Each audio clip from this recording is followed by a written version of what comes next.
शिवसेना उद्धव बाळासाहेब ठाकरे पक्षाच्या वतीने पुलगाव ग्रामीण रुग्णालयातील अपुऱ्या सुविधांवर तीव्र संताप व्यक्त करण्यात आलाय। गेल्या अनेक वर्षापासून या रुग्णालयाला उपजिल्हा रुग्णालयाचा दर्जा देण्याची मागणी प्रलंबित असून प्रशासनाकडून केवळ आश्वासने दिली जात असल्याचा आरोप करण्यात आला। सर्वात धक्कादायक बाब म्हणजे वाढत्या हृदयविकाराच्या घटनांच्या पार्श्वभूमीवर रुग्णालयात आवश्यक आणि जीवनरक्षक औषधेच उपलब्ध नसल्याचा आरोप करण्यात आला। तसेच सर्पदंशावर उपचारासाठी आवश्यक असलेले इंजेक्शन ही रुग्णालयात उपलब्ध नसल्याने रुग्णांच्या जीवाला गंभीर धोका निर्माण झालाय। या सुविधांमुळे पुलगाव आणि परिसरातील नागरिकांना उपचारासाठी वर्धा येथील खासगी रुग्णालयाच्या पर्याय निवडावा लागत असल्याचंही सांगण्यात आलंय। या पार्श्वभूमीवर शिवसेनेने प्रशासनासमोर काही प्रमुख मागण्या ठेवल्या आहेत। पुलगाव ग्रामीण रुग्णालयाला तात्काळ उपजिल्हा रुग्णालयाचा दर्जा द्यावा, सर्व जीवनरक्षक औषधे 24 तासात उपलब्ध कराव्यात, अँटीस्नेक वेनम इंजेक्शन तात्काळ उपलब्ध करावे, रुग्णालयात सोनोग्राफी केंद्र सुरू करावे। शिवसेनेने स्पष्ट इशारा दिला आहे की या मागण्या तात्काळ पूर्ण न झाल्यास तीव्र आंदोलन छेडण्यात येईल। या निवेदन देण्याचे एक मुख्य कारण असं आहे की बरेचशा वर्षापासून इथं उपजिल्हा रुग्णालयांची मागणी आहे,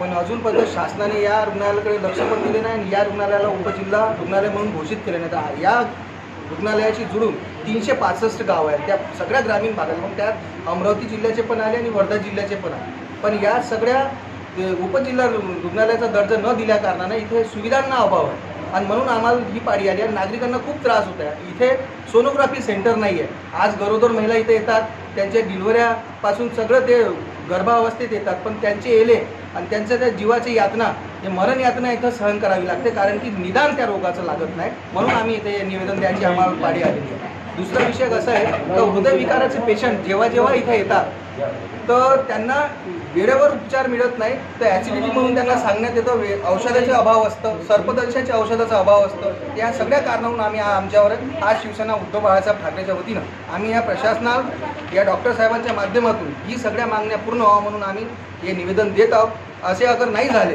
काही दिवसांना आमच्या मागण्या नाही पूर्ण झाल्या, तर मग आम्हाला पद्धत आहे यांच्या गोडाऊन कसे काढायचे आणि यांचं उद्घाटन कसं करायचं, मग आम्ही स्वतःच आमच्या पद्धत प्रशासनच आहे, नागरिक कसा दोषी राहणार आहे, प्रशासनच दोषी आहे। प्रशासनाने या सगळ्या गोष्टीवर गांभीर्याने लक्ष दिलं। मग याच्यावर खासदार आमदार लक्ष का नाही देत, याच्यावर तुम्ही ठोस काय उपाय करणार आहे? इथं कर्मचाऱ्यांचा पण अभाव आहे। खासदार लोकप्रतिनिधी पण निवडून येतात तर फक्त ते निवडणुकीपुरतेच लोकांना आमिष देतात, त्याच्यानंतर ते पण लक्ष देत नाही। त्यांना पण या निवेदनामार्फत एक निवेदन आहे की त्यांनी तरी आता तरी लक्ष द्यावं आणि जे म्हणतात ना का सबका साथ सबका विकास, त्या सरकारनं पण लक्ष द्यावं। सगळं ढकोसलेपणा चालू आहे आणि होपलेसबाजी चालू आहे। महाराष्ट्र T24 करिता संतोष देशमुख, वर्धा।